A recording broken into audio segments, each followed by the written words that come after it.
He says for Brutus' sake, he finds himself beholding to us all. 'Twill Brutus be no harm of Brutus here. This Caesar was a tyrant. That's certain. We are blessed that Rome is rid of him. You gentle Roman. Peace! Let us hear him. Friends, Romans, countrymen, lend me your ears. I come to bury Caesar, not to praise him. The evil that men do lives after them. The good is often interred with their bones. So let it be with Caesar.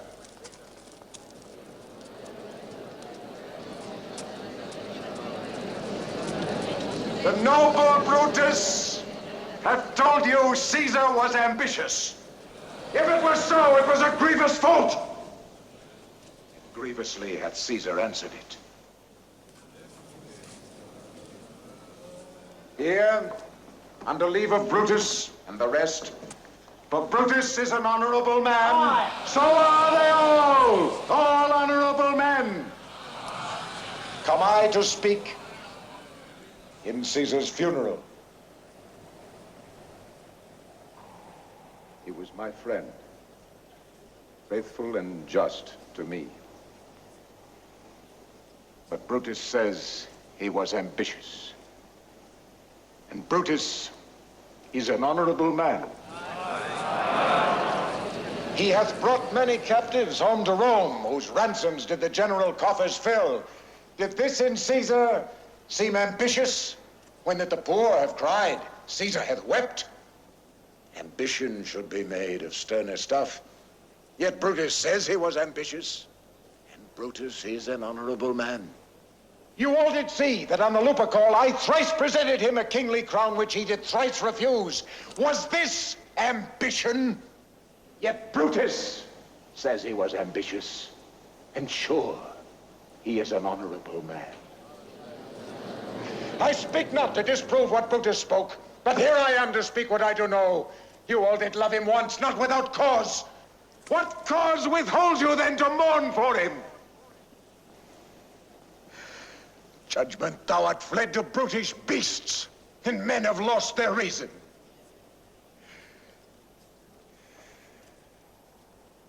Bear with me. My heart is there with Caesar, and I must pause till it come back to me.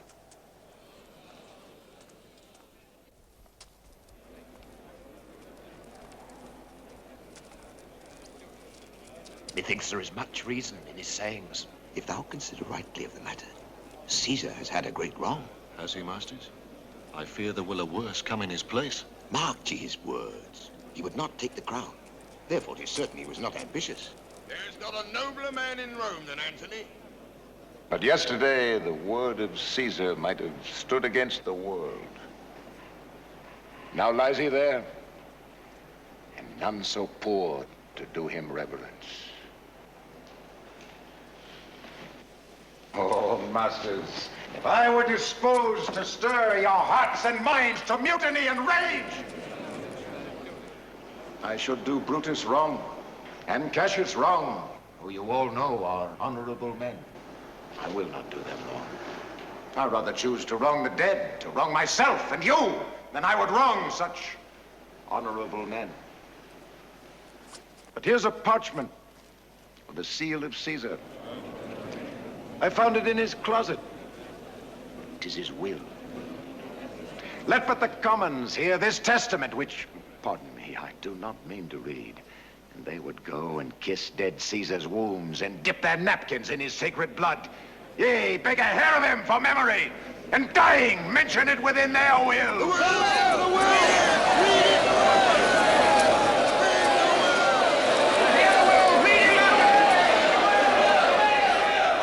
Have patience, gentle friends, I must not read it. It is not meet you know how Caesar loved you. You are not wood, you are not stones, but men. And being men, hearing the will of Caesar, it will inflame you, it will make you mad. 'Tis good you know not that you are his heirs. For if you should, oh, what would come of it? No, patience! Will you stay a while? I have overshot myself to tell you of it. I fear I wrong the honorable men whose daggers have stabbed Caesar I do fear it! They were traitors!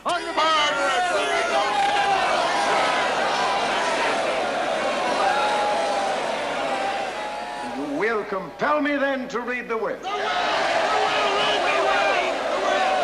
Then make a ring about the corpse of Caesar and let me show you him that made the will. Shall I descend, and will you give me leave? Come down!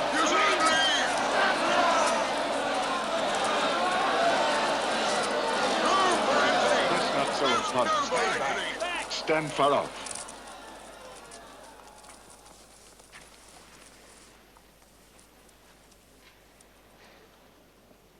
You all do know this mantle. I remember the first time ever Caesar put it on. It was on a summer's evening in his tent. That day he overcame the nervii. Look, in this place ran Cassius' dagger through. Oh, see what a rent the envious Casca made. Through here, the well-beloved Brutus stabbed. And as he plucked his cursed steel away, mark of the blood of Caesar followed it. For Brutus, as you know, was Caesar's angel. Judge, O ye gods, how dearly Caesar loved him. For this was the most unkindest cut of all. For when the noble Caesar saw him stab, ingratitude, more strong than traitor's arms, quite vanquished him. Then burst his mighty heart, and in his mantle muffling up his face, even at the base of Pompey's statue, which all the while ran blood, great Caesar fell. Oh, what a fall was there, my countrymen. And I and you and all of us fell down, whilst bloody treason flourished over us. Kind soul, what? Weep you when you but behold our Caesar's vesture wounded? Look you here! Here is himself, marred as you see with traitors. Oh, piteous spectacle. Oh, noble Caesar! Say, countrymen! Good friends! Sweet friends! Let me not stir you up to such a sudden flood of mutiny. They that have done this deed are honorable. What private griefs they have, alas, I know not that made them do it. They are wise and honorable and will no doubt with reasons answer you. I come not, friends, to steal away your hearts. I am no orator, as Brutus is, but as you know me all, a plain, blunt man that love my friend, and that they know full well that gave me public leave to speak of him. For I have neither wit, nor words, nor power of speech to stir men's blood. I only speak right on. I tell you that which you yourselves do know. Show you sweet Caesar's wounds, poor, dumb mouths, and bid them speak for me.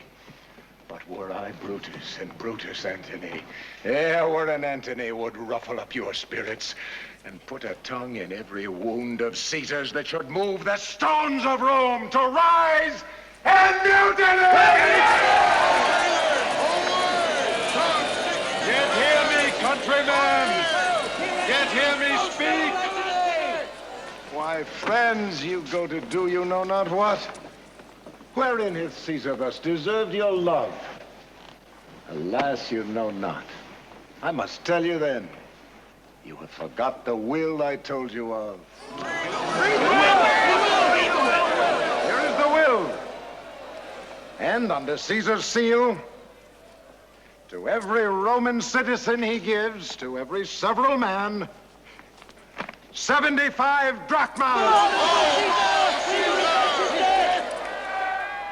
Moreover, he hath left you all his walks, his private arbors and new planted orchards on this side Tiber. He hath left them you and to your heirs forever, common pleasures to walk abroad and recreate yourselves. Here was a Caesar, when comes such another?